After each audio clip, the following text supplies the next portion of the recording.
I never thought inheriting my grandfather's peaceful lakeside cabin would start a war with America's pettiest tyrant. She showed up on my porch one bright afternoon with all the confidence of a neighborhood dictator. Karen Pritchard, our HOA president, had that fake smile stretched across her round, entitled face.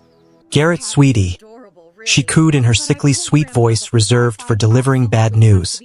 "I'm afraid your grandfather's cabin is built illegally on HOA property. You have 30 days to demolish it or we'll send the crew ourselves." I stood there stunned with the notice trembling in my hand. This cabin held every happy childhood memory of summers by the water. Karen adjusted her tight, bright floral blazer that strained against her overweight frame. She looked so pleased with herself for ruining someone's day. In our quiet American lakeside community, Karen ruled with an iron fist wrapped in pastel colors. She patrolled daily in her golf cart clipboard, ready to fine anyone for breathing wrong. She preached neighborly love while bullying anyone who crossed her. I knew deep down my grandfather would never have built illegally. He was too careful and too honest for that kind of mistake. Something about Karen's story felt rotten to the core. I decided right then I wasn't going to let this power-tripping bully win. I spent weeks buried in dusty county records and old property deeds. The fluorescent lights and paper cuts became my new normal.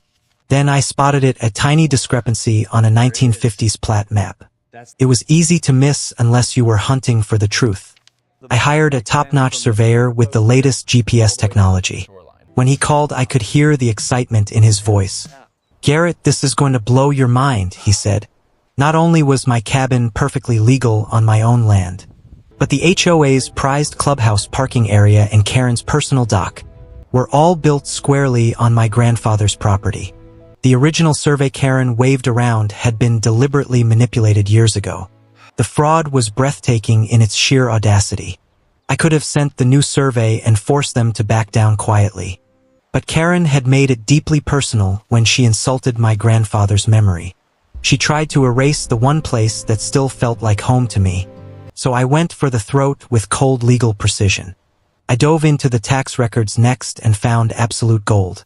The fraudulent survey had left that parcel in legal limbo for decades. No one had paid property taxes on it in over 30 years. It was delinquent and up for public auction soon. I registered quietly and bid with laser focus. No one else understood the true value of that specific sliver. I won the auction for a laughably low amount. Just like that, I became the legal owner of the land under their beloved clubhouse. The demolition morning felt like Christmas came early.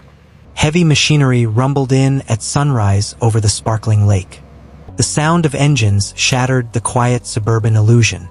Karen burst out of her house in her pink bathrobe and hair curlers. Her face twisted into a mask of pure panic and fury. "What the actual hell is going on here?" she screamed at the top of her lungs. I walked over calmly and held up the shiny new deed. "This land belongs to me now, Karen," I said evenly. "I'm doing some redecorating. Your clubhouse is trespassing. You might want to grab your stuff before the bulldozers start." The look on her face was priceless, a perfect mix of shock and defeat.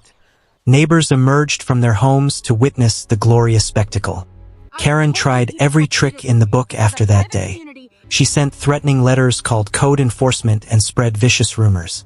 None of it stuck because the law was now on my side. She filed a lawsuit claiming I was a menace to society. In court, she put on quite the performance as the poor victim. "Your Honor, this man is destroying our peaceful community with his aggression," she whined dramatically. She waved her fraudulent survey like it was the word of God. But I had come armed with irrefutable evidence from months of digging. The independent survey, the historical maps, the auction deed, and unpaid tax records. The judge studied everything carefully and saw exactly what was happening. He described the HOA's behavior as a shameful abuse of petty power based on fraud. Not only did he throw out her entire ridiculous lawsuit on the spot, he ordered the HOA to cover every single one of my legal fees. Karen completely melted down in the middle of the courtroom. She started screaming at the judge, her own lawyer, and me. It was the most satisfying display of a bully getting humbled I've ever seen. The once feared HOA president was exposed as a complete fraud. In the aftermath, the entire neighborhood association fell into total chaos. Karen was voted out in a recall and faced possible fraud charges. I kept my grandfather's cabin, now more peaceful than ever before. On the newly acquired land, I built a beautiful open community garden. It was for all the residents who understood what real neighborliness meant. No more ridiculous fines or power trips from entitled Karens in golf carts. My grandfather would have loved seeing flowers blooming where tyranny once stood. Standing up to small-time tyrants who hide behind rules is incredibly satisfying. It proves that with patience, research, and courage, justice can flip the script beautifully. Sometimes the sweetest revenge is perfectly legal and leaves everyone else smiling. Except the Karen, of course, who eventually moved away in shame. The neighborhood has never been more peaceful since that day. Petty power in America often reveals the biggest hypocrisies underneath.